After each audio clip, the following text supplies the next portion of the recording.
Good morning my dear students, myself मालम दिव्यस। और आज हम स्टार्ट कर रहे हैं चैप्टर नंबर 6 स्टैंडर्ड 12th। उसका जो टॉपिक नंबर 4 है रेप्लिकेशन, राइट। तो रेप्लिकेशन हम इस चैप्टर के अंदर मतलब कि इस टॉपिक के अंदर हम कवर करेंगे। फर्स्ट ऑफ ऑल अगर सिंपल टर्म्स में मतलब कि सिंपली अगर हम स्टार्ट करें रेप्लिकेशन क्या है, तो when DNA forms another DNA, right. मतलब कि एक डीएनए की स्ट्रैंड में से जब दूसरे डीएनए की स्ट्रैंड फॉर्मेशन होती है तो उसे हम कहते हैं रेप्लिकेशन। ठीक है, आगे देखते हैं। तो फर्स्ट ऑफ ऑल सबसे पहले आपको बोला गया है semi conservation model of DNA या फिर सेमी कंजर्वेटिव, राइट, कंजर्वेशन या फिर semi conservative model of DNA.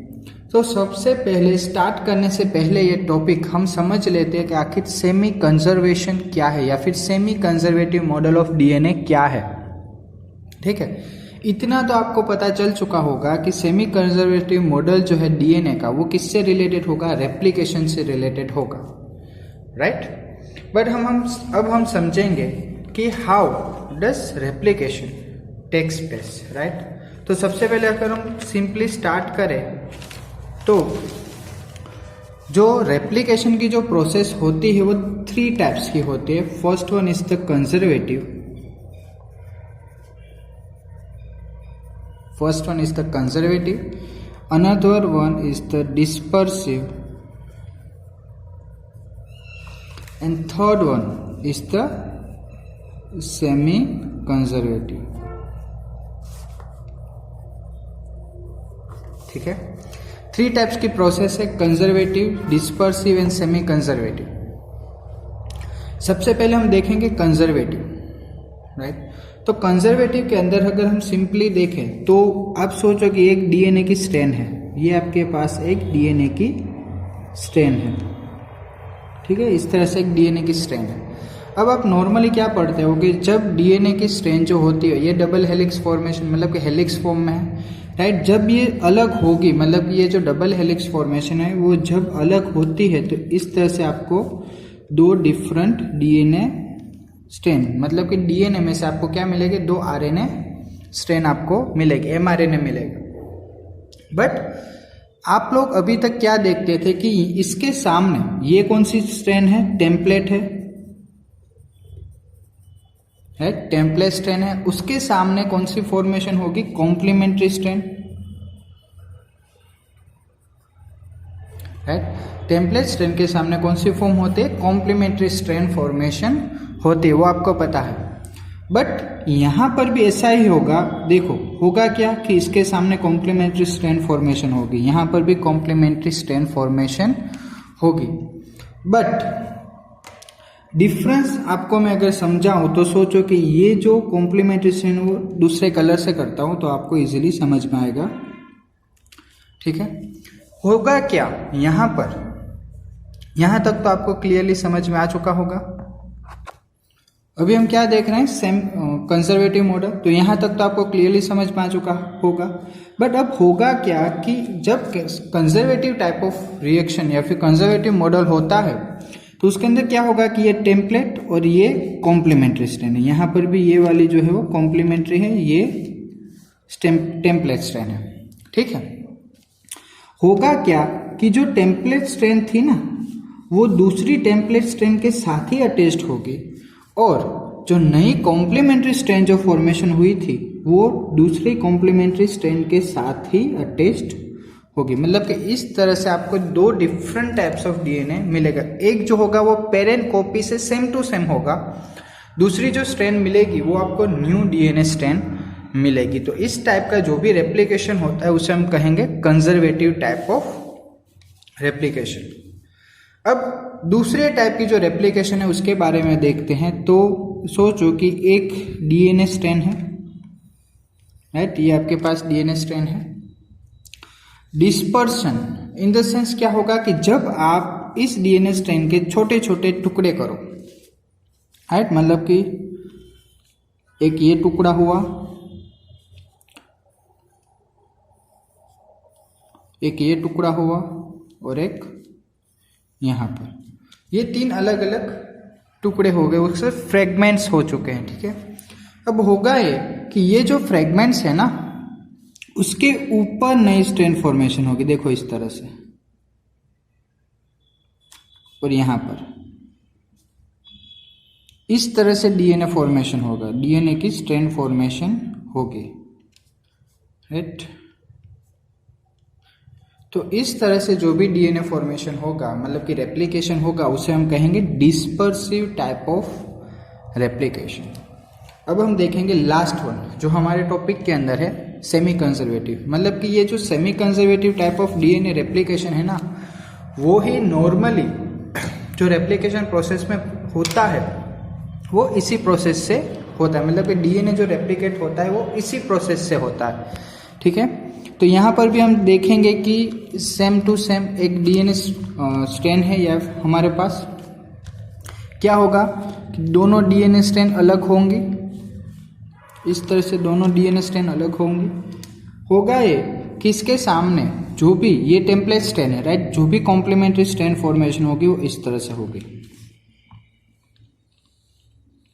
ठीक है। मतलब कि एक पेरेंट स्ट्रैंड और दूसरी न्यू स्ट्रैंड, मतलब कि डॉटर स्ट्रैंड, इस टाइप का जो भी रेप्लिकेशन होगा उसे हम कहेंगे सेमी कंजर्वेटिव, राइट। तो आई होप सो आप लोगों को conservative, dispersive and semi conservative type of जो डीएनए मॉडल ऑफ रेप्लिकेशन वो क्लियरली समझ में आ चुका होगा। तो अब हम स्टार्ट करेंगे हमारा टॉपिक। सो अब आप लोगों को semi conservative model of DNA पता चल चुका होगा।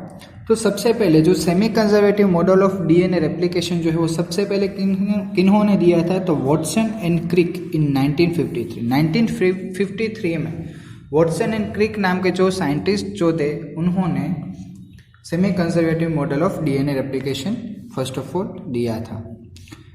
It has not escaped our notice that the specific pairing we have postulated immediately suggests a possible coping mechanism for the genetic material। उन्होंने क्या बोला कि उन्होंने जो भी पोस्टुलेट दिया है उसके अंदर क्या बोला उन्होंने कि जो भी जेनेटिक मटेरियल है जब वो अलग होते हैं, मतलब कि वो जो पेयरिंग में होते हैं, स्पेसिफिक पेयरिंग में ही वो होती है, राइट। मतलब कि अगर टेम्पलेट स्ट्रैंड है तो वो दूसरी कॉम्प्लीमेंट्री स्ट्रैंड के साथ ही अटैच्ड होती है, तो उसे हम कहेंगे सेमी कंजर्वेटिव, राइट। फिर कंजर्वेटिव के अंदर क्या था, जो पेरेंट स्ट्रैंड जो थी वो पेरेंट स्ट्रैंड के साथ ही अटैच्ड होते हैं, राइट। मतलब कि स्पेसिफिक पेयरिंग होता है, राइट। तो यहाँ पर आपको यही बोला गया है। एंड जो भी कोपिंग मैकेनिज्म होगी वो किसके ऊपर रिस्पॉन्सिबल होगी या फिर किसके ऊपर डिपेंडेंट होगी, तो जेनेटिक मटेरियल के ऊपर डिपेंडेंट होगी। Then the two strands will separate and act as a template. Clear, ये आपको पता है कि दो जो स्ट्रैंड थी डीएनए की वो सेपरेट होंगी और act as a template strand वो एक्ट करेंगी for the synthesis of new complementary strand. और उसके सामने जो भी न्यू स्ट्रैंड फॉर्मेशन होगी उसे हम कहेंगे complementary strand. After the completion of replication each DNA molecule would have one parental and one newly synthesised strand. मतलब कि जब रेप्लिकेशन की प्रोसेस कंप्लीट हो जाएगी तो जो भी डीएनए मॉलिक्यूल फॉर्मेशन होगा उसके पास एक जो स्ट्रैंड होगी वो कैसी होगी, पेरेंटियल स्ट्रैंड, और दूसरी जो स्ट्रैंड होगी वो होगी newly synthesized DNA strand. So this scheme was termed as semi conservative DNA replication. तो इस टाइप का जो भी स्कीम फॉर्मेशन, मतलब कि इस टाइप का जो भी डीएनए मॉलिक्यूल फॉर्मेशन होगा उसे हम कहेंगे सेमी कंजर्वेटिव डीएनए रेप्लिकेशन। सो अब हम देखेंगे एक्सपेरिमेंटिकल प्रूफ। मतलब कि देखो जो भी हम लोगों ने अभी तक देखा कि डीएनए रेप्लिकेशन जो होता है वो सेमी कंजर्वेटिवली होता है, बट अगर हम मॉलिक्यूलर बेसिस पर बात करें तो ये जो भी वॉटसन एंड क्रिक ने जो बोला कि डीएनए रेप्लिकेशन सेमी कंजर्वेटिवली होता है, बट सब लोग ये चीज़ मानते नहीं थे। क्यों? क्योंकि उनके पास एक्सपेरिमेंटिकल प्रूफ नहीं था कि जो भी रेप्लिकेशन होता है वो सेमी कंजर्वेटिवली हो रहा है। तो फर्स्ट ऑफ ऑल सबसे पहले जो भी एक एक्सपेरिमेंट किया गया कि जो डीएनए रेप्लिकेशन हो रहा है वो सेमी कंजर्वेटिवली हो रहा है, तो उसके बेसिस पर जो एक्सपेरिमेंट सबसे पहले परफॉर्म हुआ वो कब हुआ था? इन 1958। 1958 में सबसे पहले वो एक्सपेरिमेंट परफॉर्म हुआ जो किया था मैथ्यू मेसेल्सन एंड फ्रैंकलिन स्टाहल, ये दोनों ने इन 1958 में एक एक्सपेरिमेंट परफॉर्म किया जिसके बेसिस पर प्रूफ हो गया कि जो भी डीएनए रेप्लिकेशन हो रहा है वो सेमी कंजर्वेटिवली हो रहा है, राइट। तो इन्होंने क्या किया, ठीक है, पहले मैं आपको एक जनरली आइडिया दे देता हूं, उसके बाद हम थियरी बेसिस पर जाएंगे। तो सबसे पहले हम एक डायग्राम देखेंगे किस तरह से एक्सपेरिमेंट हुआ था, उसके बाद हम लोग थियरी बेसिस पर जाएंगे। ओके, तो जैसे कि आप एक इस पिक्चर के अंदर देख सकते हो कि यहाँ पर एक सैंपल है, राइट, और इस सैंपल के अंदर प्रेजेंट क्या है, इकोलाई बैक्टीरिया प्रेजेंट है। All DNA is initially N15 level, मतलब कि नाइट्रोजन 15 जो है उनसे इनको पहले लेबल किया गया, मतलब कि नाइट्रोजन 15 जो था, राइट, मतलब कि N15 इन द सेंस उसका जो भी आइसोटोप्स थे ना, N15 आइसोटोप, वो कैसे थे, तो कि हेवी आइसोटोप थे। N15 is a heavy isotope, ठीक है। अब ये जो N15 वाला जो सॉल्यूशन था, मतलब कि उसको इकोलाई के साथ मिक्स किया गया। मिक्स करने के बाद इस सॉल्यूशन को क्या किया कि ग्रो होने के लिए उसे एक अल्ट्रा सेंट्रीफ्यूगेशन के अंदर उसे डाल दिया गया, ठीक है। बट अल्ट्रा सेंट्रीफ्यूगेशन करने के लिए उसको कौन से सॉल्यूशन में डाला गया, तो सीजियम क्लोराइड CaCl, मतलब कि सीजियम क्लोराइड के सॉल्यूशन में यहाँ से थोड़ा सैंपल लेके इसे इसके अंदर ट्रांसफर कर दिया गया। अब होगा क्या कि एट जीरो टाइम, यहाँ पर जो आपको ये रेंज दी गई है वो टाइम डिपेंडेंट दी गई है कि यहाँ पर सोचो कि ये जीरो टाइम है, ठीक है। तो जीरो टाइम पर जो भी इकोलाई बैक्टीरिया जो ग्रो होंगे वो कैसे होंगे, नॉर्मली 100% जो भी इकोलाई बैक्टीरिया जो थे वो कैसे होंगे, तो नॉर्मली पहले जैसे ही होंगे, मतलब कि N15 लेवल ही ग्रो होंगे।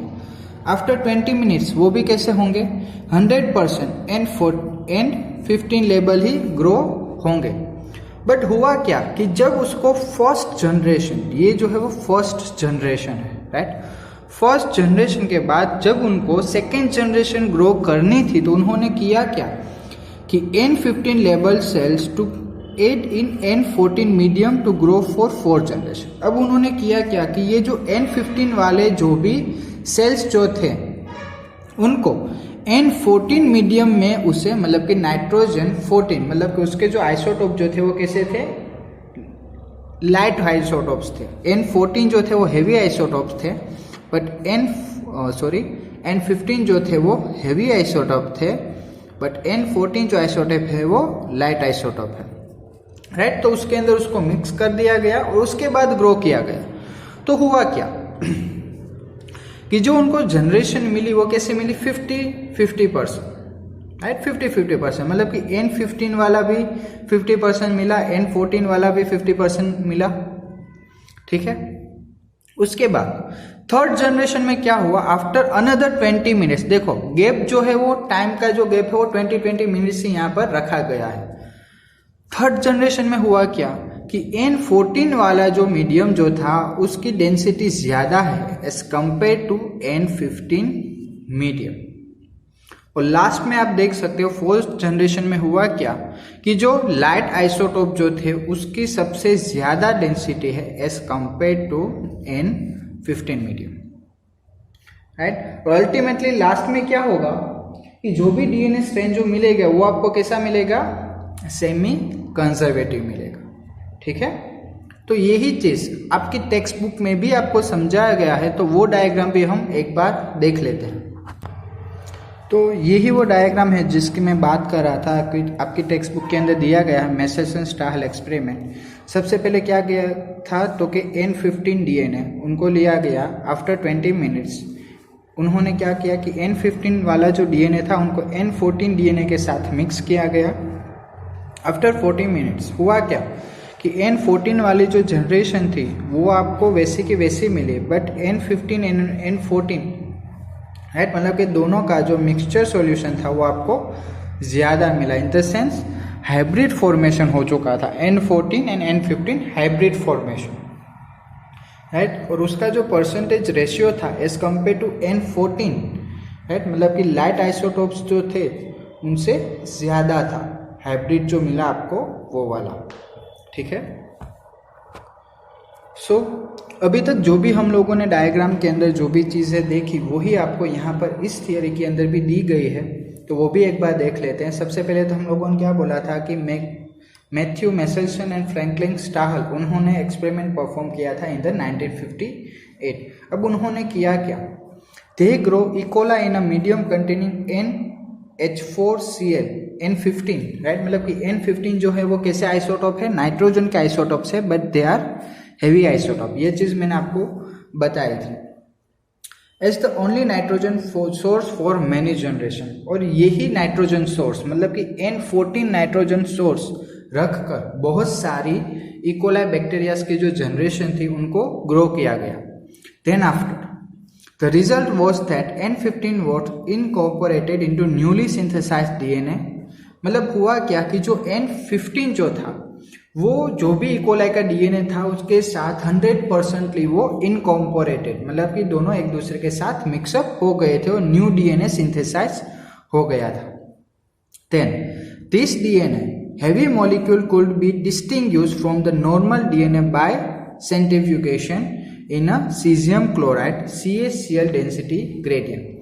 अब अगर इस चीज को मतलब कि जो भी आपको न्यूली सिंथेसाइज्ड डीएनए जो मिला है उसको अगर आपको अलग करना है, राइट, मतलब कि जितने हेवी मॉलिक्यूल्स है उनको अलग करना है और दूसरे जो भी मॉलिक्यूल्स जो स्टार्टिंग के जो थे उनको अगर आपको अलग करना है, मतलब कि नॉर्मल डीएनए को अलग करना है, तो आप कौन सी मेथड से कर सकते हो, centrifugation method. But you have to use caesium chloride, मतलब कि आप सीजियम क्लोराइड सॉल्यूशन के अंदर जो भी आप लोगों ने इकोलाई की जनरेशन जो ग्रो की थी, जिसको आप लोगों ने N15 मीडियम के अंदर ग्रो किया था, उसको सीजियम क्लोराइड के साथ मिक्सअप कर दो, राइट, फिर उसे सेंट्रीफ्यूगेशन करोगे आप, तो आपको जो भी जनरेशन्स मिलेंगी मतलब कि न्यू डीएनए स्ट्रेन भी अलग हो जाएंगे और जो आपको N15 जनरेशन के जो भी सेल्स चाहिए थे आपको वो भी मिल जाएंगे, ठीक है। फिर आप क्या करोगे कि जो भी आपको N15 जनरेशन के जितने भी सेल्स मिले हैं उसको आप ट्रांसफर करोगे N14, ठीक है। तो यहाँ पर आप देख सकते हो क्या बोला गया है, then they transfer the cell into a medium with normal N14H4Cl and took sample at various definite time intervals. As the cell multiplied and extracted the DNA that remained as double-stranded helices.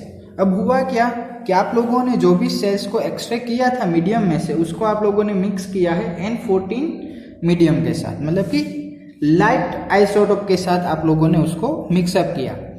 फिर थोड़े थोड़े time interval पर आप लोगों ने क्या किया कि उसको एक्सट्रैक्ट किया और उसके मल्टीप्लिकेशन को चेक किया, राइट, और वो जो डीएनए था वो कैसा था, तो डबल हेलिक्स स्ट्रैंडेड में ही प्रेजेंट था। बट एक चीज आपको ये देखने को मिली, the various sample were separated independently on cesium chloride gradient to measure the density of DNA. अब आप लोगों ने क्या किया कि ये जो भी सैंपल्स जो थे मतलब कि अलग अलग time interval 20 minutes, 40 minutes, 60 minutes, 80 minutes, ये सभी टाइम इंटरवल्स में जब आप लोगों ने उस डीएनए को चेक किया तो आपको मिला क्या कि जो भी सीजियम ग्रेडियंट मतलब कि सीजियम क्लोराइड ग्रेडियंट के अंदर जो भी डीएनए की जो डेंसिटी थी वो चेंज हो चुकी थी, राइट। मतलब कि हुआ ये होगा कि जो N14 जो थे वो N15 के साथ मिक्सअप हो गए, N15 N14 के साथ मिक्सअप हो गए, कुछ जो थे N14 वो वैसे के वैसे ही रह गए, राइट। तो बहुत सारे चेंजेस आए थे उनमें और जिसकी वजह से जो भी डीएनए की डेंसिटी जो थी वो चेंज हो गई। अब क्या हुआ, thus the DNA that was extracted from the culture one generation after the transfer of the N14 and N15 medium।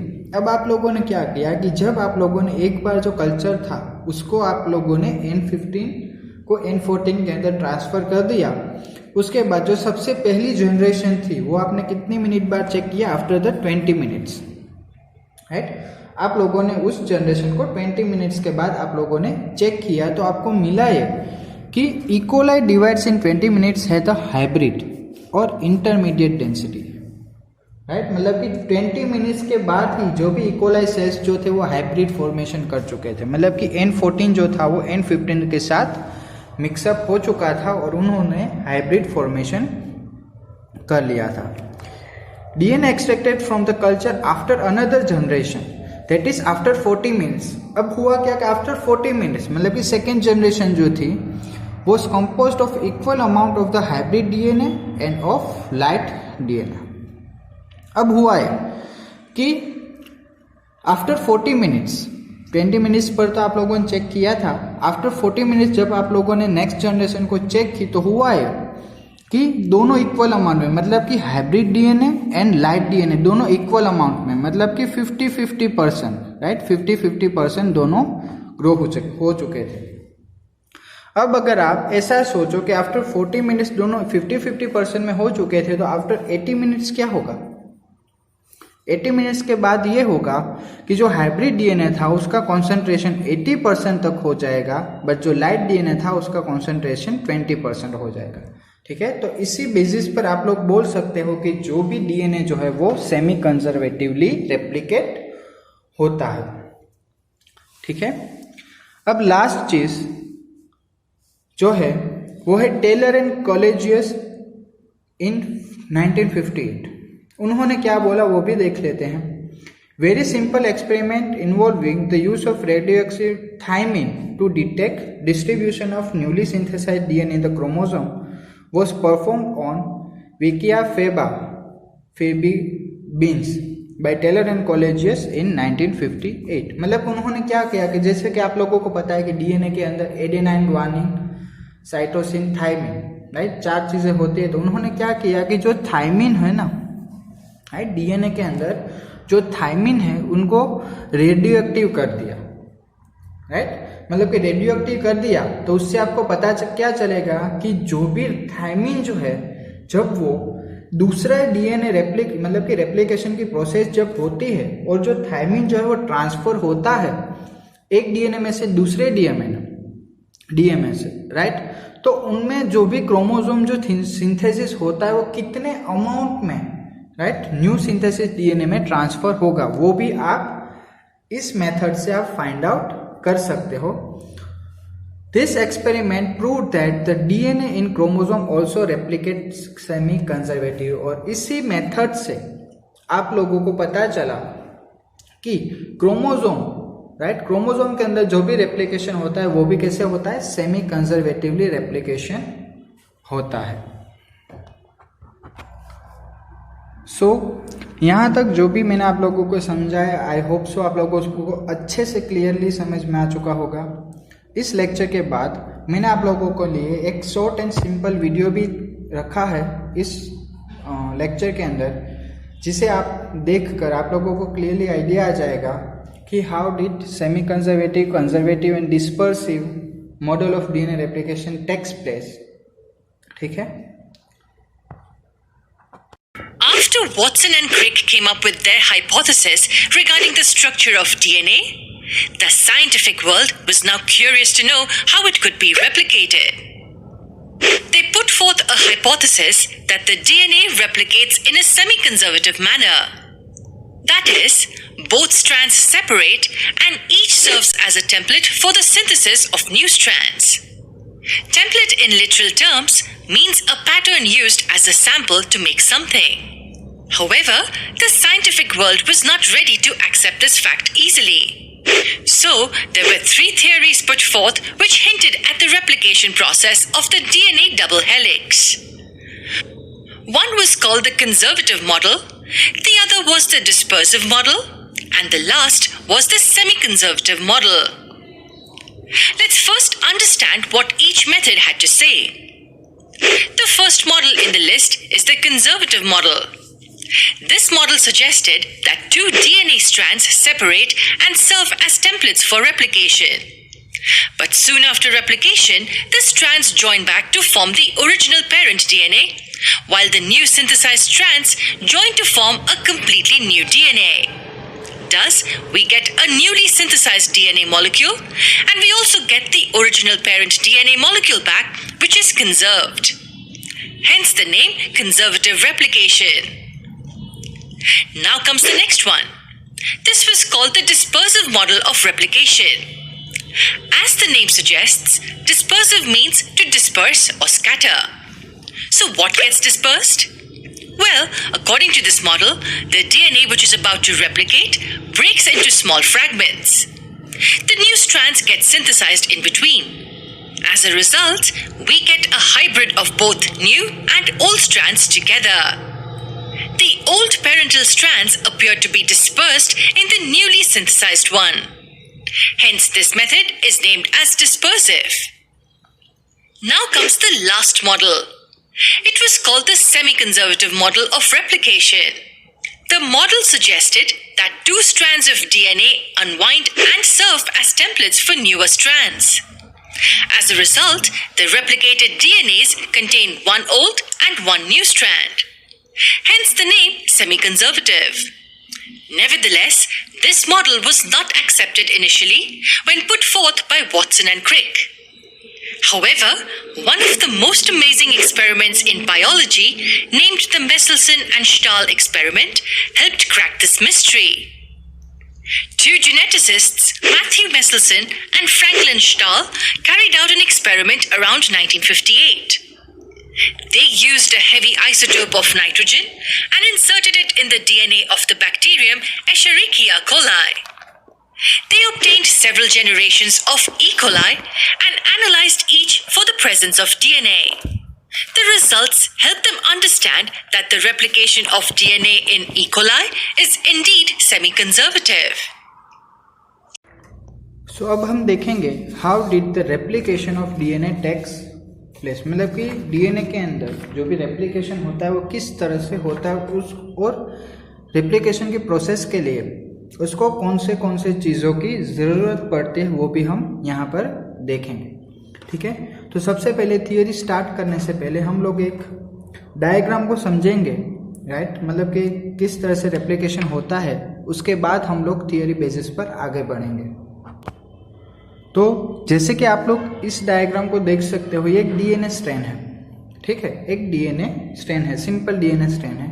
हुआ क्या है, पहले क्या होगा कि जो डीएनए स्ट्रैंड होगा वो किस तरह से होगा, इस तरह से डीएनए स्ट्रैंड होगा, राइट। और इस डीएनए स्ट्रैंड को क्या किया है हम लोगों ने, ब्रेक डाउन किया, मतलब कि जो भी न्यूक्लियोटाइड्स जो थे उनको हम लोगों ने ब्रेक डाउन किया है। ठीक है, with the help of helicase. मतलब कि जब भी रेप्लिकेशन की जो प्रोसेस होती है उसके अंदर जो मेन इंग्रेडिएंट आपको चाहिए होगा, मतलब कि एंजाइम चाहिए होगा, वो कौन सा होगा, हेलिकेस, राइट। यहाँ पर लास्ट में AAC लिखा है, इसका मतलब क्या हुआ, हेलिकेस एंजाइम, राइट। AAC लिखा है इसलिए एंजाइम। तो हेलिकेस एंजाइम जो है उसका काम क्या होगा कि जो भी डबल स्ट्रैंडेड डीएनए जो है उसको सिंगल स्ट्रैंडेड डीएनए में कन्वर्ट करना। अब एक चीज और, राइट, हम लोग जब डबल स्ट्रैंडेड डीएनए को अलग करते हैं तो होगा क्या कि अगर आप लोगों ने यहाँ से ब्रेक किया तो वो तो दूसरी साइड से पैक हो जाएगा, यहाँ से अलग किया बट यहाँ से पैक हो जाएगा। ठीक है, तो एक ऐसा ना हो उसके लिए यहाँ पर क्या होता है, SSB प्रोटीन्स प्रेजेंट होते हैं। ये जो है ना ब्लैक डॉट्स SSB प्रोटीन्स है, राइट। ये जो SSB प्रोटीन्स होते हैं वो क्या करते हैं कि जो भी डबल स्ट्रैंडेड डीएनए जो अलग हुआ है उनको एक दूसरे के साथ मिक्सअप नहीं होने देते, और उसको हेल्प कौन करता है, DNA primase, right. DNA primase जो एंजाइम है वो भी उसको हेल्प करता है कि जो भी डबल स्ट्रैंडेड डीएनए अलग हुआ है, मतलब कि सिंगल स्ट्रैंडेड डीएनए में कन्वर्ट हुआ है, वो दोनों एक दूसरे के साथ फिर से अटैच ना हो। ठीक है, और दूसरी एक चीज टोपोआइसोमरेस, राइट। टोपोआइसोमरेस क्या करता है कि जो भी डीएनए हेलिक्स फॉर्म में होगा ना उसको हेलिक्स में से अलग करता जाएगा, मतलब कि हेलिकेस एंजाइम पीछे होगा, टोपोआइसोमरेस आगे होगा। जैसे जैसे ये टोपोआइसोमरेस आगे बढ़ते जाएगा ऐसे डीएनए में, वो क्या करेगा कि डीएनए को स्ट्रेट लाइन में वो फॉर्म करता जाएगा। पहले हेलिक्स फॉर्म में था, उसको स्ट्रेट लाइन में फॉर्म करता जाएगा। इसके वजह से क्या होगा कि जब हेलिकेस एंजाइम आएगा तो डीएनए स्ट्रैंड को इजीली वो ब्रेक डाउन कर सकते हैं। ठीक है, तो अभी तक हम लोगों ने क्या देखा, हेलिकेस एंजाइम का काम देखा। हेलिकेस क्या करता है, डबल स्ट्रैंडेड डीएनए को अलग करता है।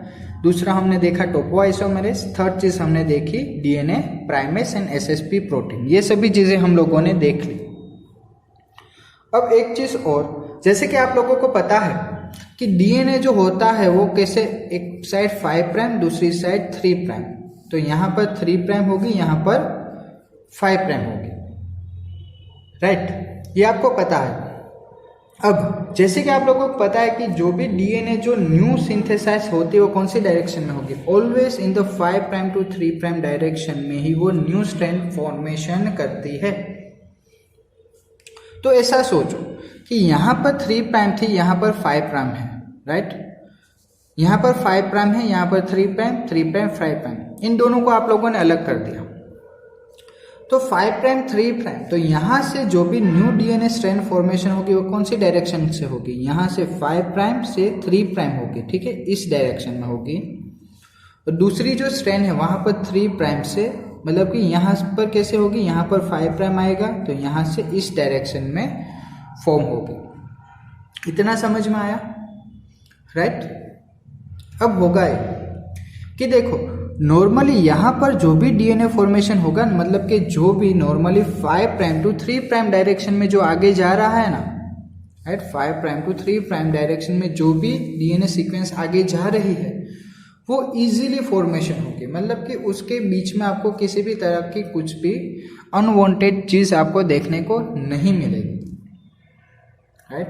बट फिर से ये जो टेम्पलेट डीएनए है, टेम्पलेट डीएनए के सामने जो भी complementary DNA, right, complementary DNA हम बोलते हैं ना, न्यू डीएनए जो फॉर्मेशन होते हैं, कॉम्प्लीमेंट्री डीएनए बनाने का काम कौन करेगा, डीएनए पॉलीमरेज।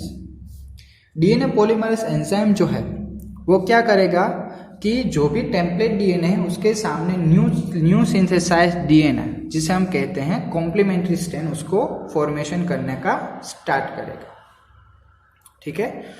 और इस टाइप की स्ट्रैंड को हम बोलेंगे leading strand, right. Leading strand मतलब कि सिंपली वो आगे बढ़ता जाएगा, राइट, और सिंपली डबल स्ट्रैंडेड डीएनए फिर से फॉर्म करते जाएगा। अब दूसरी एक चीज, यहां पर जो भी डीएनए सीक्वेंस फॉर्मेशन हो रही है, राइट, वो भी होगी तो सही, बट वो ऑपोजिट डायरेक्शन में होगी। Opposite direction in the sense यहां से अनजिप हो रहा है, तो यहां पर 3 प्राइम था तो यहां पर 3 प्राइम था तो यहां पर क्या होगा, 5 प्राइम होगा, ये 5 प्राइम, तो यहां से वो स्टार्ट करेगा, यहां पर उसके पास 5 प्राइम होगा, तो इस डायरेक्शन में वो डीएनए स्ट्रैंड बनाने का स्टार्ट करेगा, राइट। तो होगा यहाँ पर सब कुछ है, यहाँ पर डीएनए प्राइमेस है, डीएनए प्राइमर है, राइट। डीएनए प्राइमर क्या करेगा, तो न्यूक्लियोटाइड्स को अटैच करते जाएगा, ठीक है। डीएनए प्राइमर का काम सुन लो आप लोग, डीएनए प्राइमर का काम है कि जो भी न्यूक्लियोटाइड्स इन द सेंस ये जो टेम्पलेट स्ट्रैंड है ना, टेम्पलेट स्ट्रैंड के सामने जो भी न्यूक्लियोटाइड्स उसको चाहिए होंगे वो अटैच कौन करेगा, डीएनए प्राइमर अटैच करेगा, राइट। मतलब कि डीएनए प्राइमर जो है वो न्यूली सिंथेसाइज, मतलब कि कॉम्प्लीमेंट्री स्ट्रैंड में जो भी न्यूक्लियोटाइड्स उसको चाहिए उसको वो अटैच करते जाएगा और यहाँ पर डीएनए स्ट्रैंड फॉर्मेशन होती जाएगी। बट होगा ये कि जब ये डीएनए सीक्वेंस फॉर्मेशन होगी ना, राइट, तो वहां पर बहुत सारे आपको गैप्स दिखेंगे। देखो आप यहाँ पर गैप देख सकते हो, फिर यहाँ पर भी आपको गैप देखने को मिलेगा, राइट। तो इस टाइप की जो भी स्ट्रैंड फॉर्मेशन होगी ना उसे हम कहेंगे लेगिंग स्ट्रैंड, राइट, उसे हम कहेंगे लेगिंग स्ट्रैंड। और यहाँ पर ये जो भी निक या फिर जो भी गैप रह चुके हैं उसे फिलअप करने का काम कौन करेगा, DNA ligase. DNA ligase will help to fill the gap present between the DNA strand, ठीक है। तो नॉर्मल यही प्रोसेस होती है डीएनए रेप्लिकेशन के अंदर, और इसी प्रोसेस से न्यू जो डीएनए फॉर्मेशन होता है वो इस प्रोसेस से होता है। तो अगर आप लोगों को मैंने जो पहला डायग्राम बताया, अगर उस डायग्राम से आप लोगों को क्लियर नहीं हुआ है तो ये डायग्राम भी आप लोग इजीली देख लो तो आपको समझ में आ जाएगा कि प्रोसेस किस तरह से होती है। ठीक है, तो सबसे पहले देखते हैं कि देखो ये क्या है, पेरेंट डीएनए है, right. Parent DNA in the sense double stranded DNA है। क्लियर होगा क्या कि यहां पर से इस डायरेक्शन में हेलिकेज आएगा। ठीक है, क्या आएगा, हेलिकेज एंजाइम आएगा। ये हेलिकेज है। हेलिकेज क्या करेगा, ये डबल स्ट्रैंडेड डीएनए को अलग करेगा। ठीक है, आपको यहां पर हेलिकेज बताया गया है, डबल स्ट्रैंडेड डीएनए को अलग करेगा। ये स्ट्रैंड अलग, ये स्ट्रैंड अलग। यहां पर 5 प्राइम है तो यहां पर कौन सा होगा, 3 प्राइम होगा। यहां पर 3 प्राइम है तो इस डायरेक्शन में कौन सा होगा, 5 प्राइम होगा, राइट। अब दूसरी चीज क्या होगी कि ये दोनों अलग तो हो गए। अब इन दोनों को अलग रखने के लिए कौन काम करेगा, मैंने आप लोगों को पहले भी बता दिया था, सिंगल स्ट्रैंडेड बाइंडिंग प्रोटीन, मतलब कि एसएसबी प्रोटीन्स। एसएसबी जो प्रोटीन्स है वो क्या करेंगे कि इन दोनों स्ट्रैंड को फिर से वो एक दूसरे के साथ अटैच्ड होने नहीं देंगे। और दूसरी एक चीज यहाँ पर आपको नहीं बताई गई है वो है टोपो आइसोमरेज, जो हम लोगों ने पहले डायग्राम में देखा था। तो ये क्या होगा, टोपो आइसोमरेज। टोपो आइसोमरेज का काम क्या था कि डबल स्ट्रैंडेड डीएनए जो था उसको, मतलब कि हेलिक्स फॉर्म में जो था उसको सिंगल स्ट्रेट चेन में वो कन्वर्ट कर देगा। दूसरे हमने देखा था प्राइमेस, प्राइमर, राइट। प्राइमेस का काम क्या है, राइट। डीएनए प्राइमेस का काम क्या है कि जो भी न्यू प्राइमर्स, मतलब कि ये टेम्पलेट डीएनए है, टेम्पलेट डीएनए के सामने अगर यहाँ पर ए है, टी है, जी है, सी है, तो उसके सामने जो भी दूसरे न्यूक्लियोटाइड्स जो चाहिए होंगे वो रिकॉग्नाइज कौन करेगा, प्राइमेस रिकॉग्नाइज करेगा, और प्राइमर जो है वो उसके साथ उसे बाइंड करेगा। ठीक है, तो सोचो कि यहाँ पर ए टी जी से, तो यहाँ पर क्या आएगा, ए के सामने टी, टी के सामने ए, जी के सामने सी और सी के सामने जी। तो ये जो फॉर्मेशन हो रहा है ना वो विद द हेल्प ऑफ कौन की वजह से होगा, प्राइमेस एंड प्राइमर के हेल्प से। दूसरी चीज ये, पहले हम लीडिंग स्ट्रैंड समझ रहे थे, बाद में लैगिंग देखेंगे। ठीक है, तो जैसे कि आप लोगों को पता है कि जो भी न्यू सिंथेसाइज डीएनए होता है वो कौन सी डायरेक्शन में जाएगा, always 5 prime to 3 prime direction में वो आगे बढ़ेगा। तो जैसे कि हमने देखा था यहाँ पर 5 प्राइम था तो यहाँ पर 3 प्राइम होगा। तो डीएनए स्ट्रैंड फॉर्मेशन कहाँ से स्टार्ट होगी, 5 प्राइम से। तो 5 प्राइम से डीएनए स्ट्रैंड फॉर्म होती जा रही है, होती जा रही है, होती जा रही है, तो इसे हम कहेंगे लीडिंग स्ट्रैंड। मतलब कि आपको उसके अंदर Okazaki fragments, right, Okazaki fragments आपको इसके अंदर देखने को नहीं मिलेंगे। बट अगर हम यहाँ से बात करें तो यहाँ पर 3 प्राइम था, यहाँ पर 5 प्राइम है, तो यहाँ पर जो भी डीएनए स्ट्रैंड फॉर्मेशन स्टार्ट होगी वो किस डायरेक्शन में होगी, 5 प्राइम से होगी। 5 प्राइम से 3 प्राइम होगी। फिर क्या होगा कि कुछ ऐसे न्यूक्लियोटाइड्स यहाँ पर आ जाएंगे बीच में कि जो जिसके सामने कोई भी कोडोन्स प्रेजेंट नहीं है, राइट। मतलब कि जो प्राइमर जो होता है वो इसके सामने यहाँ पर दूसरे न्यूक्लियोटाइड्स को अटैच नहीं करे, मतलब कि डीएनए पॉलीमरेज एंजाइम जो है ना वो उसे रिकॉग्नाइज ही नहीं कर पाएंगे, राइट। मतलब कि अगर डीएनए पॉलीमरेज उसे रिकॉग्नाइज नहीं करेंगे तो उसके सामने दूसरे जो न्यूक्लियोटाइड्स फॉर्म होने चाहिए वो कैसे होंगे, न्यूक्लियोटाइड्स ही अटैच नहीं होंगे उसके सामने। ठीक है, तो वहां पर आपको निक दिखेगा, निक इन द सेंस या फिर फ्रेगमेंट्स के टुकड़े आपको दिखेंगे जिसे हम कहते हैं Okazaki fragments, right. Okazaki fragments आपको दिखेंगे। फिर क्या होगा, फिर से न्यू डीएनए बनना स्टार्ट होगा। यहाँ से 5 प्राइम 3 प्राइम आगे बढ़ेगा, फिर से होगा 3 प्राइम 5 प्राइम। अब होगा ये कि जो न्यूक्लियोटाइड्स के बीच में जो गैप रह गए हैं ना वो गैप कौन फिल करेगा, डीएनए लाइगेज।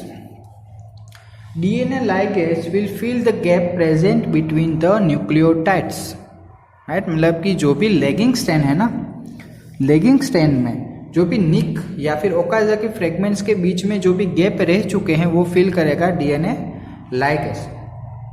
और इस पूरी प्रोसेस में, right, DNA polymerase 1, DNA polymerase 2 and DNA polymerase 3, ये तीनों टाइप के डीएनए पॉलीमरेज जो है वो हेल्प करते हैं इन पूरी प्रोसेस, मतलब कि जो रेप्लिकेशन की जो प्रोसेस होती है उसके अंदर RNA polymerase, DNA polymerase 1, DNA polymerase 2 and DNA polymerase 3, ये तीनों पार्टिसिपेट करते हैं, राइट।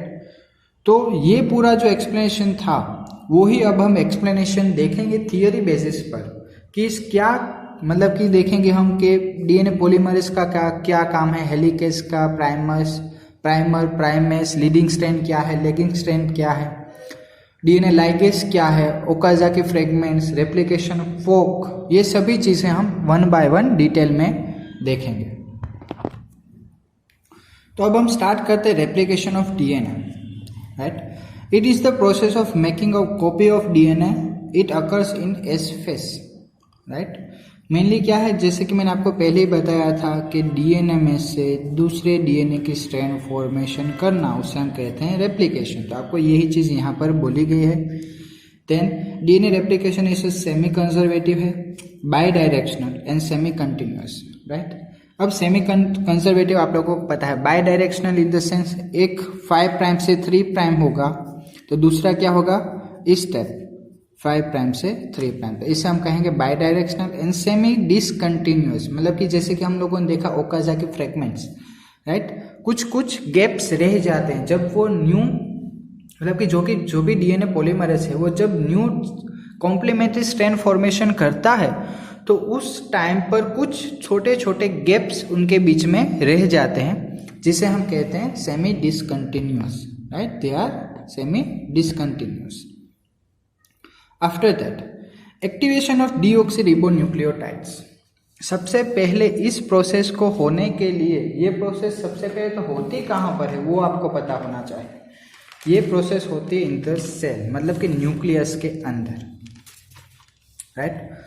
न्यूक्लियस के अंदर ये प्रोसेस होती है।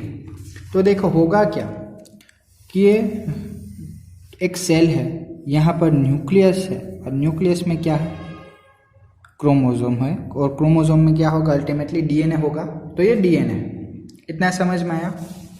देन डीऑक्सीरिबोन्यूक्लियोटाइड्स, डीऑक्सीरिबोन्यूक्लियोटाइड्स मतलब कि एटीजीसी, न्यूक्लियोटाइड्स कौन से हैं, एटीजीसी की बात की गई है। तो ये जो भी न्यूक्लियोटाइड्स जो है एटीजीसी, वो कहाँ पर प्रेजेंट होंगे, आपको बोला गया है deoxyribonucleotides and deoxyribonucleoside monophosphate occur freely inside the nucleoplasm. अब आपको ये चीज पता होनी चाहिए कि आखिर न्यूक्लियोप्लाज्म क्या है। अगर मीनिंग ना समझ में आए तो एक चीज कर सकते हो आप कि इस वर्ड को स्प्लिट कर दो, nucleo and plasm. Nucleo in the sense nucleus related and plasm in the sense plasma, right. तो मतलब कि ये न्यूक्लियस है, ये न्यूक्लियस है, राइट। न्यूक्लियस के बीच में ये जो प्रेजेंट होगा ना, यहाँ पर जो लिक्विड प्रेजेंट होगा उससे हम कहेंगे न्यूक्लियोप्लाज्म, राइट। न्यूक्लियोप्लाज्म के अंदर क्या प्रेजेंट होंगे, एटीजीसी मतलब कि डीऑक्सीरिबोन्यूक्लियोटाइड्स एंड डीऑक्सीरिबोन्यूक्लियोसाइड्स, दोनों यहाँ पर न्यूक्लियोप्लाज्म में प्रेजेंट है। Then after enzyme phosphorylases required along with energy. उसको दूसरी चीज क्या चाहेगी, फॉस्फोराइलेस, एंजाइम फॉस्फोराइलेस, राइट, उसको चाहिए होंगे for the energy. Another exposure of DNA strand, मतलब कि आपको डीएनए स्ट्रैंड तो मिल गई बट उससे अलग करने के लिए आपको एक स्पेसिफिक साइट की जरूरत पड़ेगी, राइट, जिसे हम कहते हैं ori site, right. Enzyme helicase act as over the ori site and unzips the 2 strands of DNA. अब जैसे कि मैंने आपको बताया कि देखो ऐसे डीएनए होगा, राइट।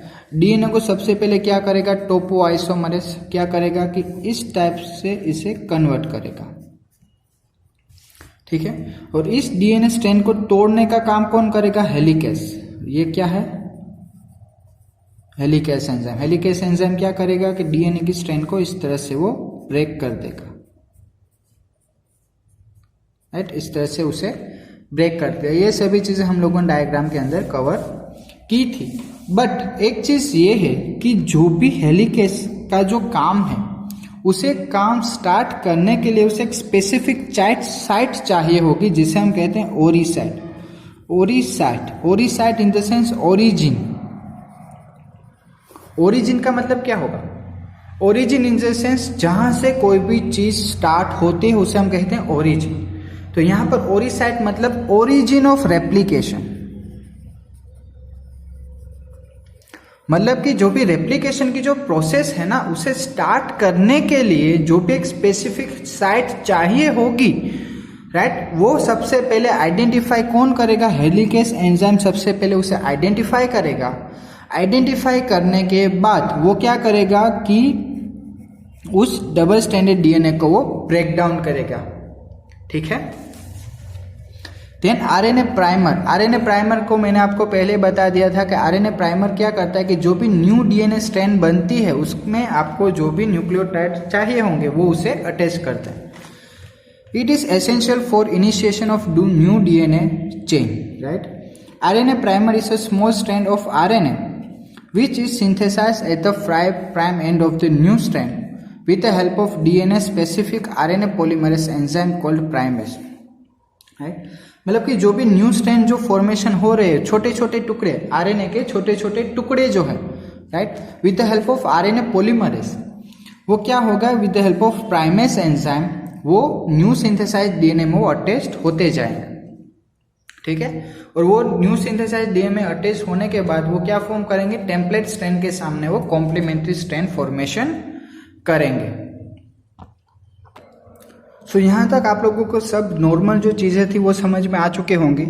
अब मैं आपको एक छोटा सा वीडियो है वो आपको मैं पहले बताऊंगा, उसके बाद हम आगे थियरी बेसिस पर जाएंगे। उस वीडियो को देख के आप लोगों को पता चल जाएगा कि किस तरह से डीएनए रेप्लिकेशन होते हैं और किस तरह से सभी जो हम लोगों ने एंजाइम्स देखे, मतलब कि डीएनए प्राइमर, डीएनए पॉलीमरेज देखा, टोपोआइसोमरेज देखे, डीएनए लाइगेज देखे, राइट, वो सभी का काम क्या है और किस तरह से वर्क करते हैं डीएनए रेप्लिकेशन की प्रोसेस में, ठीक है। So much. It's the ultimate director for cells, and it codes for your traits. With a molecule that has a function like that, it makes sense that when you make another cell, like in cell division, you would also need to get more DNA into the new daughter cell. And that introduces our topic of DNA replication, which means making more DNA. First, let's talk about where and when. First, where? Well, if it's in a eukaryotic cell, it occurs in the nucleus. However, remember, not all cells have a nucleus, such as prokaryotic cells. They don't have a nucleus. Still, both prokaryotic and eukaryotic cells do DNA replication, but there's some differences between the two that this clip doesn't go into. Next, when? When does this happen? Well, a cell is going to need to do this before it divides so that the new daughter cell can also get a copy of DNA. To get specific, in a eukaryotic cell, that's going to be before mitosis or meiosis in a time known as interphase. I think DNA replication would actually make a great video game. Still waiting for that to be invented. I'm going to introduce the key players in DNA replication so that you can get some background information. Now remember, these are just some major key players. There's a lot to this process. Many of the key players are enzymes. In biology, when you see something end in ASE, you might want to check, as it's very possible that it's an enzyme. Enzymes have the ability to speed up reactions and build up or break down the items that they act upon. So here we go with the key players. Helicase, the unzipping enzyme. If you recall that DNA has two strands, you could think of helicase unzipping the two strands of DNA. Helicase doesn't have a hard time doing that. When unzipping, it breaks through the hydrogen bonds that hold the DNA bases together.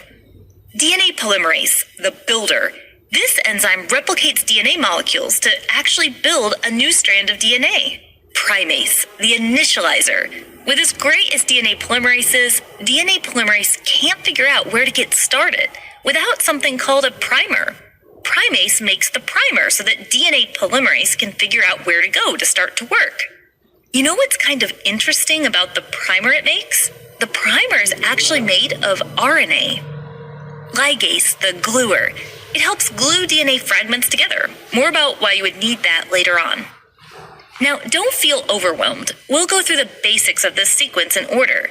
But remember, like all of our videos, we tend to give the big picture. There are always more details and exceptions to every biological process that we can't include in such a short video. DNA replication starts at a certain part called the origin. Usually this part is identified by certain DNA sequences. At the origin, helicase, the unzipping enzyme, comes in and unwinds the DNA. Here's the thing though, you don't want these strands to come back together. So SSB proteins, which stands for single-stranded binding proteins, bind to the DNA strands to keep them separated. And topoisomerase, I always have to slow down when I say that enzyme's name, keeps the DNA from supercoiling. Supercoiling might sound super, and it can be when you're trying to compact the DNA, but it's something that needs to be controlled during DNA replication. Supercoiling can involve an overwinding of the DNA, and you need the DNA strands to be separated for the next steps. Primase comes in and makes RNA primers on both strands. This is really important because otherwise DNA polymerase won't know where to start. In comes DNA polymerase. Okay, before we go on, remember how we said DNA has two strands? They're not identical, they complement each other. In our video that covers DNA structure, we talk about how the bases pair together with hydrogen bonds. The base adenine goes with the base thymine, and the base guanine goes with the base cytosine. These strands are also anti-parallel, so they don't go in the same direction. What do we mean by direction? Well, with DNA, we don't say north or south. We say DNA either goes 5' to 3' or 3' to 5'. What in the world does that mean? Well, the sugar of DNA is part of the backbone of DNA. It has carbons. The carbons on the sugar are numbered right after the oxygen in a clockwise direction. 1', 2', 3', 4', and 5'. The 5' carbon is actually outside of this ring structure. Now, you do the same thing for the other side, but keep in mind DNA strands are anti-parallel to each other. So let's count these, again clockwise after the oxygen. 1', 2', 3', 4', 5'. And the 5' is out of this ring. This strand on the left runs 5' to 3', and the strand here on the right runs 3' to 5'. We'll explain why all that matters in a moment. So let's take that knowledge there and look at DNA replication here.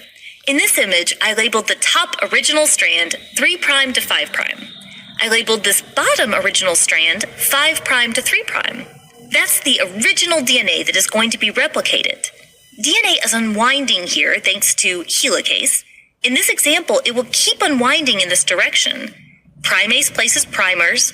DNA polymerase is building the new strands. Now, the thing about DNA polymerase is when it's building a new strand, it can only build the new strand in the 5' to 3' direction, meaning it adds new bases to the 3' end on the new strand. See how it's being built in the 5' to 3' direction? This one is called the leading strand. But take a look down here. So DNA polymerase once again is building a new strand in the 5' to 3' direction. But there's a bit of a problem here. See, as DNA unwinds, because DNA polymerase can only build the new strand in the 5' to 3' direction, it has to keep racing up here next to where this unwinding is happening. You can see why then this new strand is known as the lagging strand. On this lagging strand, primers have to keep being placed in order for DNA polymerase to build. These fragments that result are known as Okazaki fragments. Primers have to get replaced with DNA bases since the primers were made of RNA. Ligase, the gluing enzyme, as I like to nickname it, has to take care of the gaps between Okazaki fragments, sealing them together. At the end of replicating, you have two identical double helix DNA molecules from your one original double helix DNA molecule. We call it semi-conservative because it contains one old original strand and one newly made one. One last thing. Surely you've had to proofread your work before to catch errors. In this process, you don't want DNA polymerase to make errors. If it matches the wrong DNA bases, then you could have an incorrectly coded gene, which could ultimately end up in an incorrect protein, or no protein. DNA polymerase is awesome. It has proofreading ability, meaning it rarely makes a mistake, which is a good thing. तो आगे देखते हैं। सबसे पहले जो हम लोगों ने देखा था डीएनए पॉलीमरेज, उसके बारे में यहाँ पर देखेंगे। तो जैसे कि आप लोगों को पता है कि जब भी न्यू डीएनए चेन बनती है, मतलब कि न्यू चेन फॉर्मेशन जब होता है, तो उसके अंदर सबसे पहले जो ज़्यादा इम्पोर्टेंट एंजाइम है वो कौन सा होगा? DNA polymerase. तो यहाँ पर आपको यही चीज़ बोली गई है कि formation of new chain catalysed by an enzyme DNA polymerase. Right. मतलब कि जो भी डीएनए पॉलीमरेज है जब अनवाइंडिंग हो जाते हैं डीएनए रेप्लिकेशन की, राइट, तो सबसे पहले जो अटैच्ड होता है वो कौन सा होगा, डीएनए पॉलीमरेज ही अटैच होगा, राइट। और डीएनए पॉलीमरेज क्या करेगा, उसे आइडेंटिफाई करेगा। आफ्टर दैट 3 टाइप्स के डीएनए पॉलीमरेज है, DNA polymerase 1, polymerase 2 and polymerase 3। तो तीनों का अलग अलग काम है, वो भी देखते हैं। तो सबसे पहले देखेंगे DNA polymerase 1। It separates RNA primer from DNA and fill the gap. अब करेंगे क्या है कि देखो, जैसे कि हम लोगों ने देखा था आरएनए प्राइमर्स, राइट, जो प्राइमर्स जो है वो कहाँ पर अटैच्ड होंगे, जो न्यू सिंथेसाइज डीएनए है वहाँ पर आरएनए प्राइमर्स प्रेजेंट होंगे।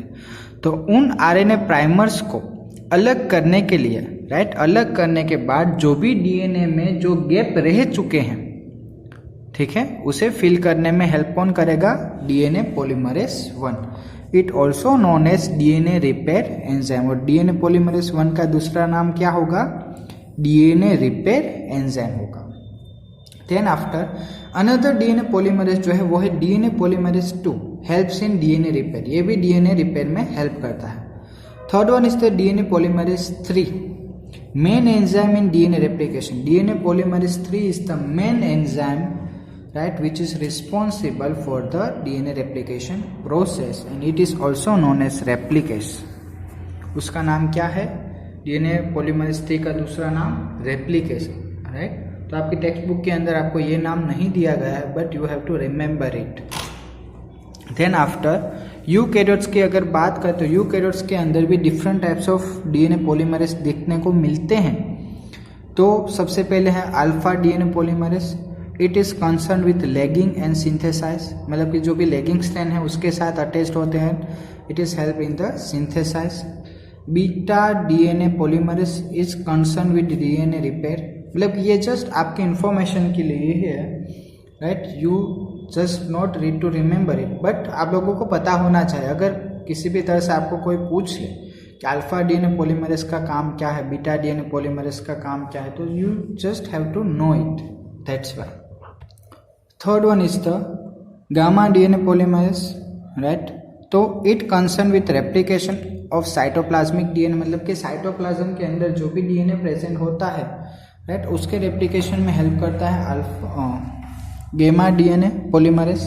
Then delta DNA polymerase is concern with leading end synthesize, मतलब कि जो भी लीडिंग स्ट्रैंड होगा उसके साथ वो अटैच्ड होगा and helps in the synthesize. Last one is the eta DNA polymerase. तो it is concern with proofreading, right. Proofreading in the sense कि देखो, जैसे कि हम लोगों ने देखा, आप लोग वीडियो के अंदर तो देख ही चुके हो, बट एक बार फिर से बता देता हूं आपको कि proof reading in the sense जब भी न्यू डीएनए सिंथेसाइज होता है, मतलब कि जब भी रेप्लिकेशन प्रोसेस होती है और दो सिंगल स्ट्रैंड, मतलब कि टेम्पलेट स्ट्रैंड के सामने जब कॉम्प्लीमेंट्री स्ट्रैंड फॉर्मेशन होती है, तो बहुत बार ऐसा होता है कि न्यूक्लियोटाइड जो है वो मिसमैच हो जाते हैं। मतलब कि जैसे कि आपको पता है कि एडेनाइन जो है वो थायमिन के साथ ही अटैच्ड होता है, बट होगा ये कि एडेनाइन जो है वो थायमिन के अलावा ग्वानिन के साथ या फिर साइटोसिन के साथ वो अटैच्ड हो जाएगा, ठीक है। तो इस टाइप की प्रोसेस, मतलब कि जो भी मिसमैच जो होता है वो ना हो, उसके लिए प्रूफ रीडिंग करता है। मतलब कि proof reading in the sense वो किसी भी तरह से मिसमैच नहीं होने देगा जो न्यू डीएनए फॉर्मेशन हो रहा है उसके अंदर, ठीक है। देन आगे देखते हैं, DNA polymerase is used as a DNA template to catalyse the polymerization of deoxy nucleotides. मतलब कि दूसरी किस तरह से आप उसका यूज कर सकते हो, एज अ डीएनए टेम्पलेट, मतलब कि पॉलीमराइजेशन की प्रोसेस में आप डीएनए टेम्पलेट की तरह उसे यूज कर सकते हो न्यू डीऑक्सी न्यूक्लियोटाइड्स को बनाने के लिए। Then this enzyme are highly effective enzymes and they have to catalyse polymerization of a large number of nucleotides in a very short time। मतलब कि जो भी डीएनए पॉलीमरेज एंजाइम जो है उनका काम बहुत ज़्यादा स्पेसिफिक है, राइट। और वो किसके कौन से प्रोसेस में यूज होते हैं, तो पॉलीमराइजेशन की प्रोसेस में। मतलब कि एक तो पॉलीमराइजेशन की जो प्रोसेस है, पॉलीमराइजेशन इन द सेंस बहुत सारे पॉलीमर्स को एक साथ अटैच करना, जोड़ना, राइट। तो वो प्रोसेस में वो पार्टिसिपेट करते हैं।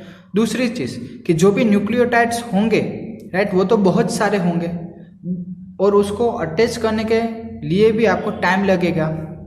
बट डीएनए पॉलीमरेज क्या करते हैं कि जो भी प्रोसेस जो है, मतलब कि बहुत सारे न्यूक्लियोटाइड्स को एक साथ अटैच तो कर ही देते हैं, but in a very short time, right.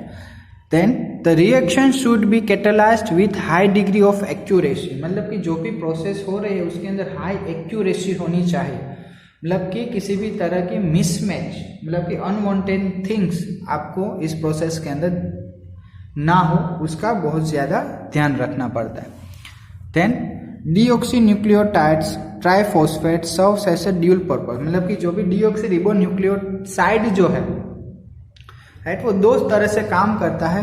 एक तो act as a substrate, right, एक सब्सट्रेट की तरह वर्क करता है। दूसरा provide energy for polymerization reaction, मतलब कि जो भी पॉलीमराइजेशन की जो रिएक्शन करनी है डीएनए पॉलीमरेज को, उसके लिए जो भी डीएनए पॉलीमरेज को जो एनर्जी की जरूरत पड़ेगी वो कौन प्रोवाइड करेगा? तो deoxy ribo nucleoside triphosphate, right, वो उसकी हेल्प करेगा। Another one is the replication fork. सबसे पहले हम लोगों ने देखा डीएनए पॉलीमरेज, अब हम देखेंगे replication fork, right. In addition to DNA dependent DNA polymerase, याद रखना DNA dependent DNA polymerase many additional enzymes are required to complete the process of replication with high degree of accuracy, मतलब कि एक जो DNA replication में जो enzyme participate करता है वो कौन सा है? डीएनए डिपेंडेंट डीएनए पॉलीमरेज तो है ही, बट उसके अलावा भी बहुत सारे ऐसे एंजाइम्स हैं जिसकी ज़रूरत पड़ती है आपको व्हेन रेप्लिकेशन प्रोसेस अकर, मतलब कि रेप्लिकेशन की प्रोसेस में हाई एक्यूरेसी रखने के लिए, मतलब कि हाई डिग्री ऑफ एक्यूरेसी रखने के लिए आपको डीएनए डिपेंडेंट डीएनए पॉलीमरेज के अलावा भी बहुत सारे एंजाइम्स की ज़रूरत पड़ती है। For long DNA molecule, since the two strands of DNA can not be separated in its entire length due to high degree of requirement, the replication occur within the small opening of the DNA helix referred to as replication fork। देखो, जैसे कि आपको फिर से एक बार diagram बता दे रहा हूं तो डायग्राम से आपको क्लियरली हो जाएगा। देखो, अब होता क्या है कि अगर आपको ये जो डीएनए की स्ट्रेन जो है, पूरी डीएनए की स्ट्रेन को, होता क्या है कि आपको ये जो पूरी डीएनए की जो स्ट्रेन है उसको आपको सेपरेट करना है, बट होगा ये कि पहले से लेकर लास्ट तक एक साथ तो आप डीएनए की स्ट्रेन को अलग नहीं कर पाओगे, ठीक है, एक साथ तो आप उसे सेपरेट नहीं कर पाओगे। होता क्या है कि छोटे छोटे डिस्टेंस, मतलब कि छोटे छोटे गैप पर जो टोपोआइसोमरेज है वो इसे अनवाइंड करता है, राइट, मतलब कि ये इतना जो डिस्टेंस है ना उसे हम क्या कहेंगे? Replication folk.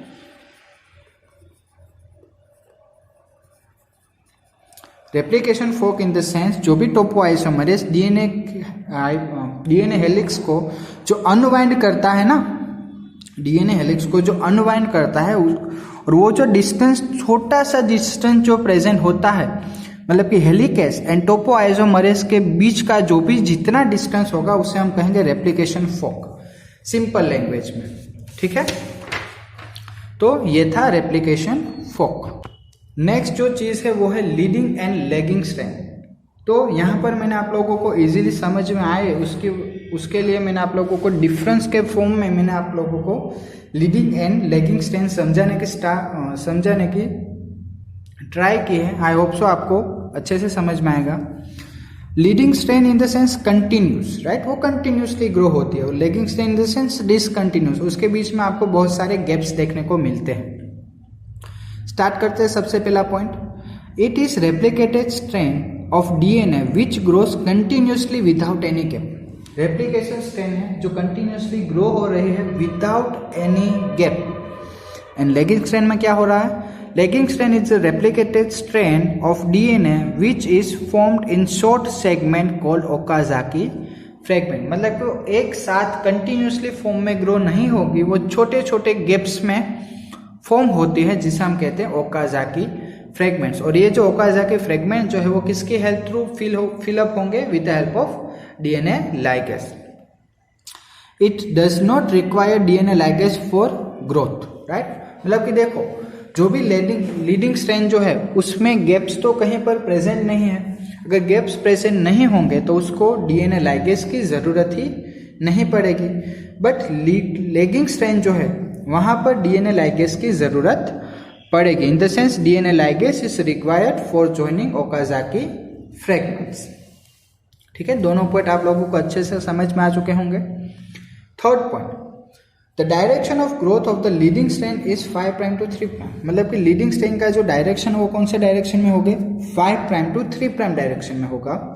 The direction of the growth of the lagging strand is 3 prime to 5 prime. मतलब कि जो भी डायरेक्शन ऑफ ग्रोथ है लेगिंग स्ट्रैंड का वो कौन से डायरेक्शन में जा रहा है, 3 प्राइम टू 5 प्राइम। तो in each Okazaki fragment it is 5 prime to 3 prime. But Okazaki fragments में अगर आप देखो तो वो कौन सी डायरेक्शन में होंगे, 5 प्राइम टू 3 प्राइम, राइट। मतलब कि मेनली जो भी लेगिंग स्ट्रैंड जो है वो ग्रो हो रही है 3 प्राइम टू 5 प्राइम डायरेक्शन में, बट जो ओकाजाकी फ्रेगमेंट जो उनके बीच में जो प्रेजेंट है वो कौन सी डायरेक्शन में ग्रो हो रहे हैं, 5 prime to 3 prime. Only a single RNA primer is required.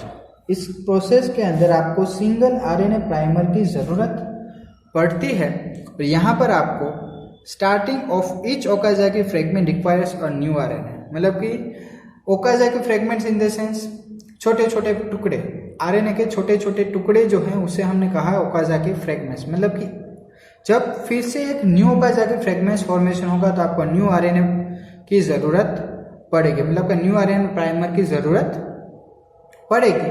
But आप जब लीडिंग स्ट्रैंड की बात करो तो आपको स्टार्टिंग में एक ही बार आरएनए प्राइमर की जरूरत पड़ेगी।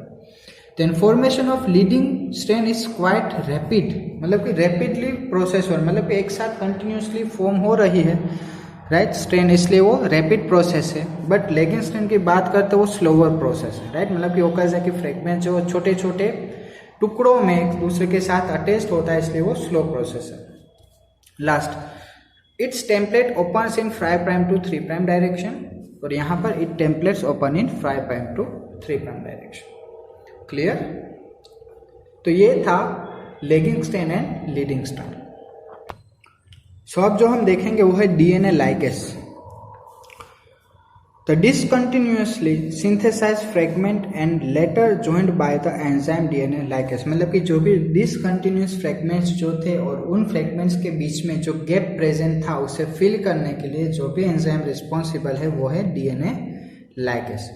एंड origin of replication भी मैंने आपको बता दिया है कि एक specific site होती है DNA के पास जहाँ से replication की जो process है वो start होती है, जिसे हम कहते हैं origin of replication। तो वो भी देखते हैं।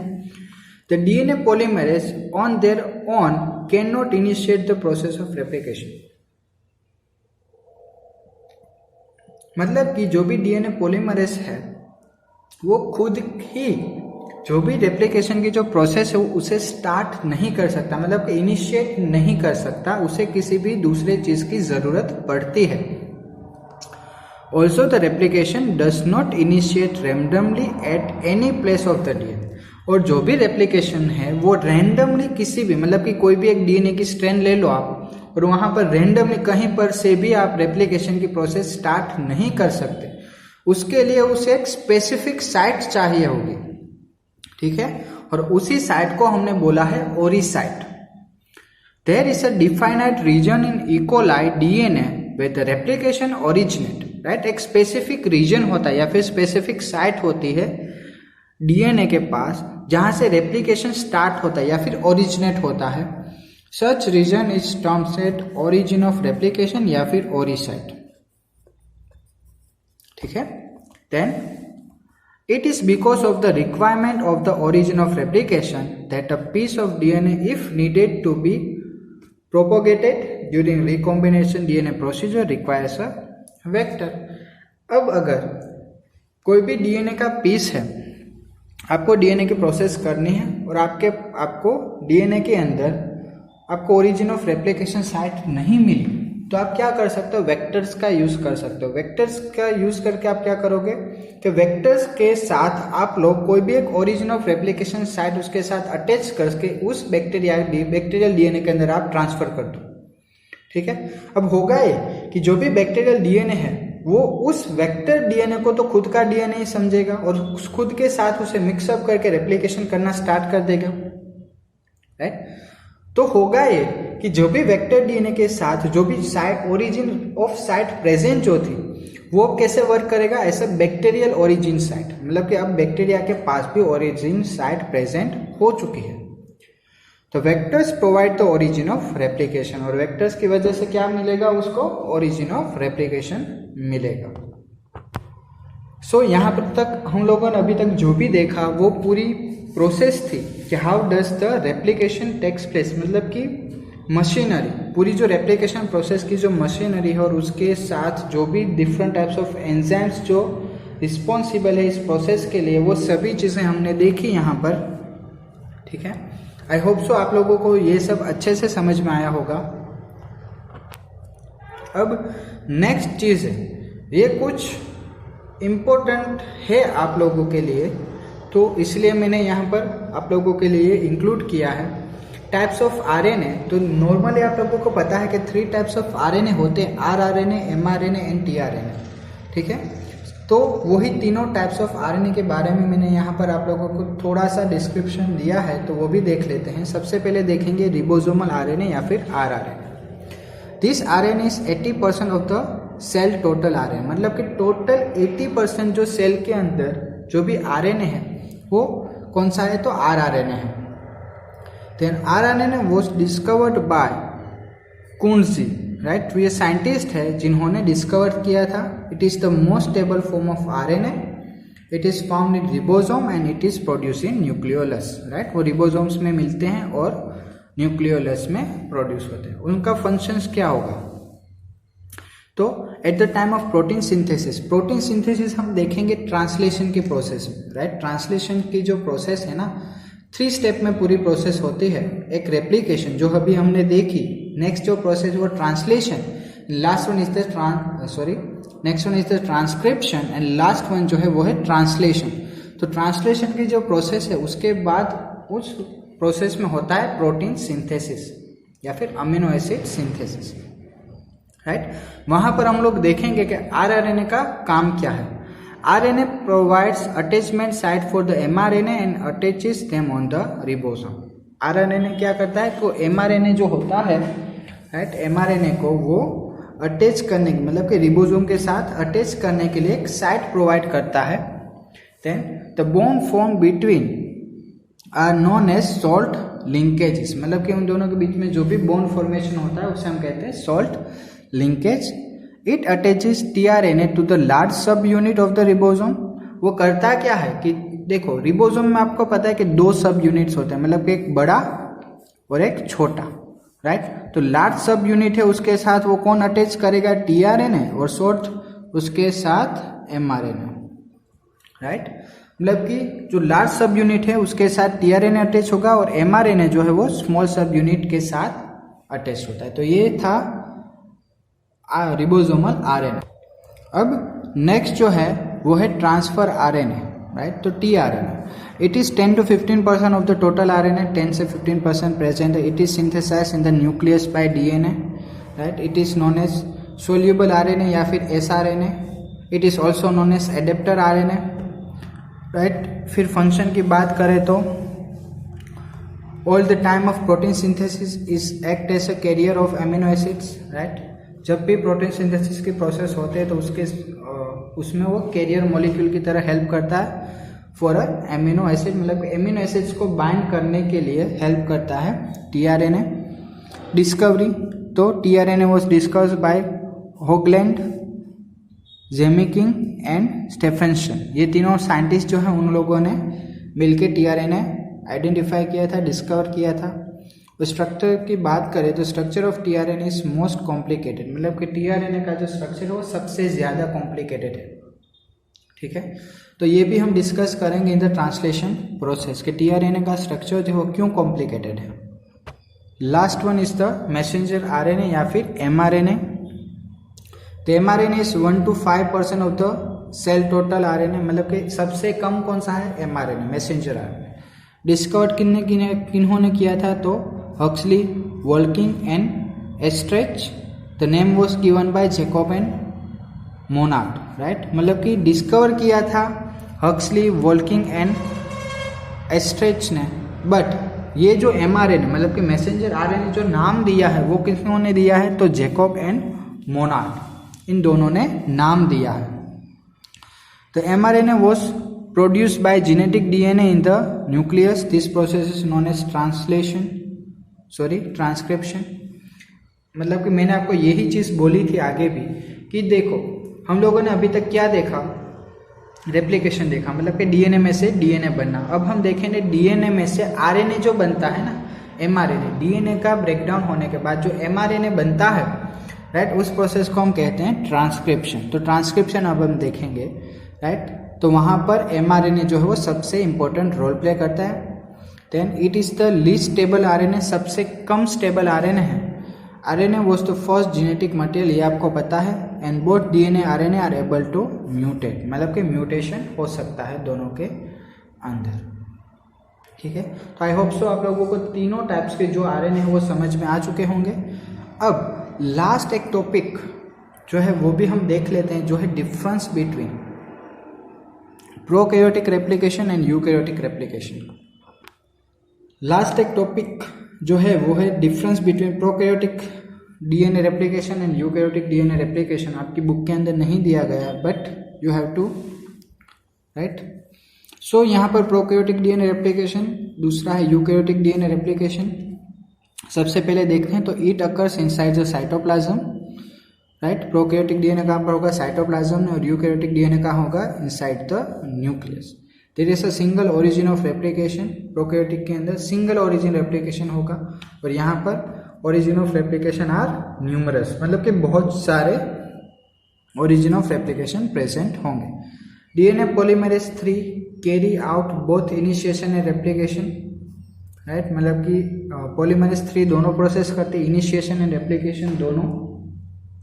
Initiation is carried out by DNA polymerase alpha, right. यहाँ पर क्या बोला गया है कि इनिशिएशन की जो प्रोसेस है वो कौन कैरी आउट करेगा, DNA polymerase alpha, while the allocation bye DNA polymerase delta and epsilon, ठीक है। ये चीज़ हम लोगों ने आगे देखी थी। DNA repair and gapping is filled by DNA polymerase 1, then DNA repair and gap filling is perform by DNA polymerase beta. RNA polymerase is removed by DNA polymerase 1। Last में हम लोगों ने ये भी देखा था कि जो आरएनए प्राइमर जो है वो कौन निकालता है, तो DNA polymerase 1। Then RNA primer is removed by DNA polymerase beta. Okazaki fragments are larger 1000 to 2000 nucleotides long, मतलब कि ओकाजा के फ्रेगमेंट्स जो होंगे वो इतने बड़े होंगे, मतलब कि उनके बीच में बहुत सारे न्यूक्लियोटाइड्स प्रेजेंट होते हैं। बट यूकैरियोटिक्स की बात करें तो eukaryotics fragments are short 100 to 200 nucleotides long. Replication is very rapid, some 2000 base pair per seconds are added, मतलब कि रेप्लिकेशन जो है बहुत स्पीड में होते हैं इन प्रोकैरियोट्स, मतलब कि एक सेकेंड के अंदर 2000 बेस पेयर तक वो अटैच कर सकते हैं। बट अगर यूकैरियोटिक्स की बात करें तो रेप्लिकेशन प्रोसेस जो है वो स्लो होती है, मतलब कि एक सेकेंड के अंदर अराउंड 100 न्यूक्लियोटाइड्स तक वो अटैच कर सकते हैं, मतलब base pair. Replication is slow and sometimes 100 nucleotides per seconds are added, right. 100 nucleotides तक वो अटैच कर सकते हैं। DNA gyrase is needed and DNA gyrase is not needed. Gyrase की ज़रूरत पड़ती है और इसके अंदर गायरेस की ज़रूरत नहीं पड़ती।